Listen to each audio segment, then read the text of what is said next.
Halo guys, Welcome to the Pakcik. Jangan lupa nonton video ini sehingga habis Dan terus mendukung channel ini.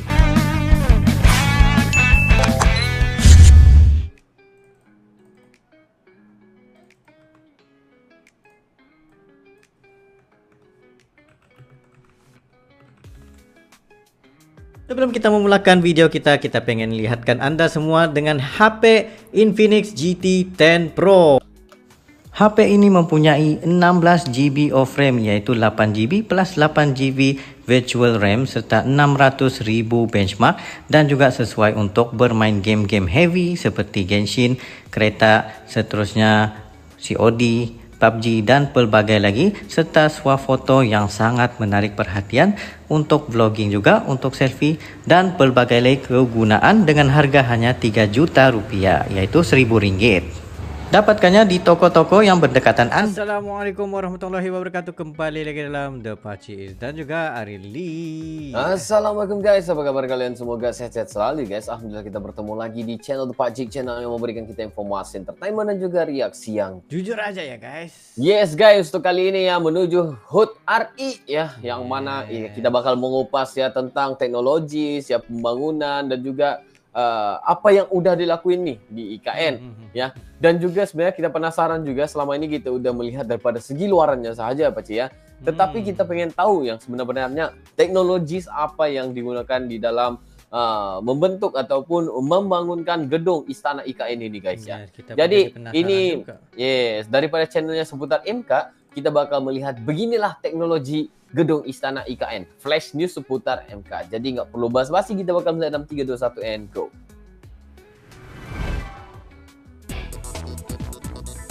Flash news seputar manajemen konstruksi ya.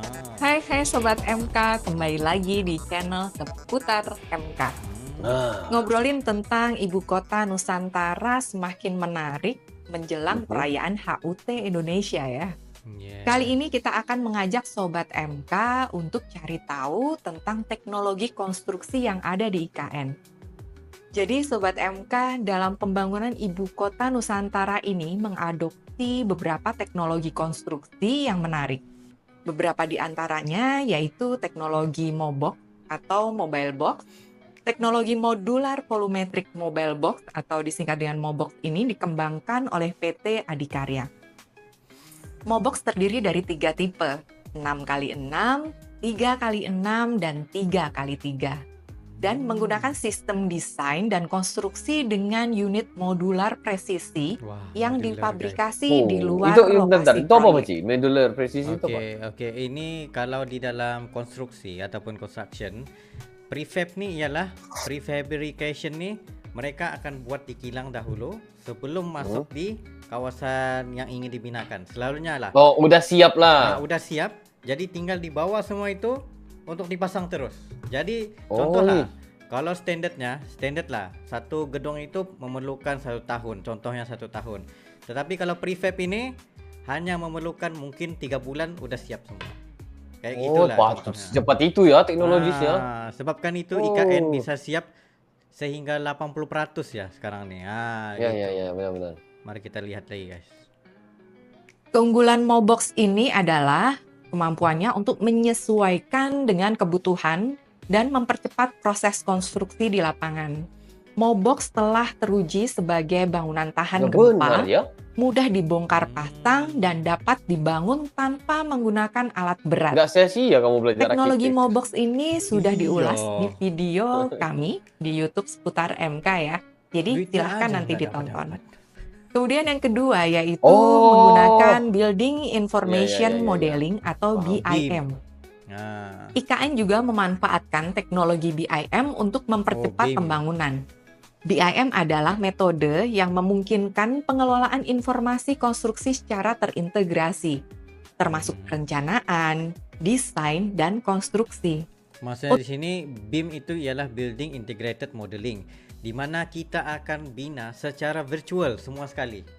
Keseluruhannya 100% secara virtual sebelum masuk ke tempat yang sebenar. Jadi maksudnya di sini mungkin 2 tahun yang lepas atau 3 tahun yang lepas mereka sudah ada berapa load structure, berapa tinggal diikut lah. Ya, tinggal diikut lagi. Jadi bila mereka yakin dapat dibina di IKN Nusantara ini, oke, mereka akan lanjutkan dengan konstruksi. Baik, Untuk baik. BIM ini juga pernah kita ulas di channel seputar MK. Nanti linknya akan kita share di deskripsi. Mantap. Oke. Dan yang ketiga ini adalah bangunan cerdas atau kita kenal dengan smart building. Istana Negara di Ibu Kota Nusantara merupakan salah satu bangunan high profile yang proses pembangunannya harus melalui sejumlah tahapan persetujuan. Mulai dari jenjang tertinggi Presiden, Sekretariat Presiden Kementerian Sekretariatan Negara, Pasukan Pengaman Presiden, Kementerian Pekerjaan Umum dan Perumahan Rakyat atau PUPR, Satgas Pak Wasuki. Pelaksanaan Pembangunan Infrastruktur IKN, Manajemen Konstruksi Itu Induk, Ridwan Kamil ya? sebelum kemudian dieksekusi pembangunannya Ya, oleh rasanya. pelaksana konstruksi.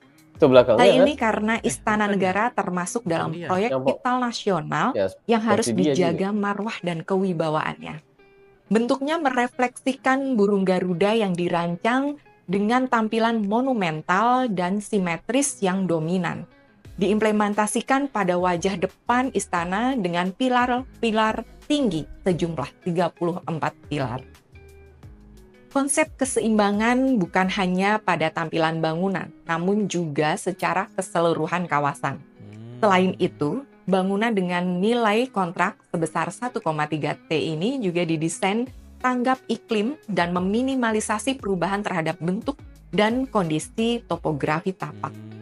Karena sifatnya sangat vital, maka Istana Negara dirancang dan dilengkapi dengan sejumlah teknologi canggih yang mendukung pengamanan dan keamanan gedung menjadi lebih paripurna. Maksudnya di sini mereka coba untuk mengelakkan daripada merosakkan geografi ataupun topografi sedia ada di Nusantara itu, guys. Jadi mereka akan ikut.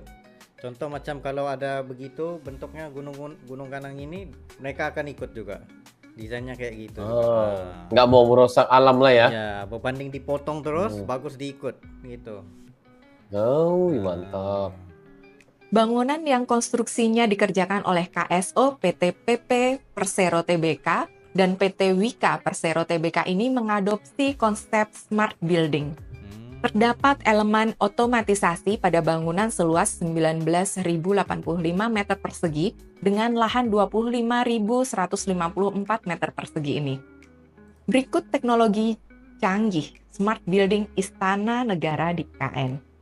Yang pertama yaitu sistem alarm kebencanaan. Sistem alarm ini mendeteksi kebakaran menggunakan detektor panas dan asap serta alat pemadam api otomatis. Selain itu, menggunakan sistem pemadam api dengan gas ramah lingkungan yang telah berstandar Underwriters Laboratories atau UL listed. Yang kedua yaitu sistem kamera pengawas. Pengawasan video secara live atau real time berjalan penuh selama 24 jam setiap hari dari semua area Istana mantap. Negara. Yang ketiga yaitu sistem kontrol akses. Sistem kontrol pengendalian pintu-pintu dan titik akses secara otomatis dilakukan dari pusat pengendali. Kemudian yang keempat yaitu sistem kelistrikan. Pencatatan penggunaan listrik, monitor, dan maksudnya status semua pakai control panel room lah ya. terintegrasi pada Betul, sistem betul. kontrol. Yang kelima, yaitu sistem pencahayaan otomatis. Lampu penerangan menggunakan sensor cahaya, gerak, dan kontrol melalui baterai management system atau BMS. Efisiensi pada sistem pencahayaan juga dikontrol melalui sistem KNX, yakni teknologi kontrol bangunan yang digunakan dalam otomatisasi bangunan untuk mengatur pencahayaan, AC, sistem keamanan, dan perangkat listrik. Yang keenam yaitu sistem pengondisian udara. Penggunaan sistem pendingin udara melalui Air Handling Unit atau AHU dan variabel Air Volume atau VAV yang terintegrasi dengan BMS. Selain itu juga terdapat Ventilating Air Conditioning atau VAC, sistem sentra dengan menggunakan Dedicated Outside Air System yang telah didesain untuk memenuhi standar green dan smart building. Yang ketujuh yaitu sistem air minum. Ada nih. Sistem ini digunakan untuk mengamati kapasitas tangki air dan status pompa serta pencatatan penggunaan air minum. Wih, Kemudian yang kedelapan yaitu sistem air limbah. Sistem ini digunakan dalam pengamatan status pengelolaan air limbah serta pencatatan penggunaan air hasil daur ulang. Yang kesembilan dengan sistem transportasi dalam gedung. Sistem ini digunakan dalam pelaksanaan monitoring posisi elevator berdasarkan lantai. Dan yang terakhir yaitu Integrated Building Management System atau IBMS yang merupakan sebuah teknologi untuk memonitor dan mengontrol berbagai informasi dan mengoptimalkan kondisi di dalam gedung dari sejumlah sistem untuk mendapatkan kinerja. Informasi ini kemudian digunakan untuk mengoptimasi berbagai proses mulai dari pemanasan, ventilasi, hingga sistem tata udara, sistem pencahayaan, dan keamanan. Sobat MK, teknologi konstruksi telah diterapkan di dalam pembangunan IKN. Semoga dengan penerapan teknologi konstruksi ini, Indonesia tidak jauh tertinggal dari negara-negara maju di dunia. Wow, terima kasih buat seputar MK. Luar biasa, luar biasa. Ini adalah informasi yang kita ingin dengarkan juga guys. Sebab jarang sekali guys kita dapat dengarkan detail begini guys. Setiap teknologi diceritakan secara detail, secara terperinci. Wow. Memang teknologinya luar biasa juga Baci ya. Betul, Karena betul. menggunakan sesuatu yang sangat mempercepat pembangunan sebenarnya bagi aku ya. Dan juga ya dari segi control system, control room juga ya, menggunakan 100% ya, auto ya. Yang ini nggak ada apa orang bilang, nggak ada yang campur tangan manual lah ya. Semuanya otomatis guys. Cuma perlu dipantau ya, perlu diperhatikan saja. Ini sebenarnya guys.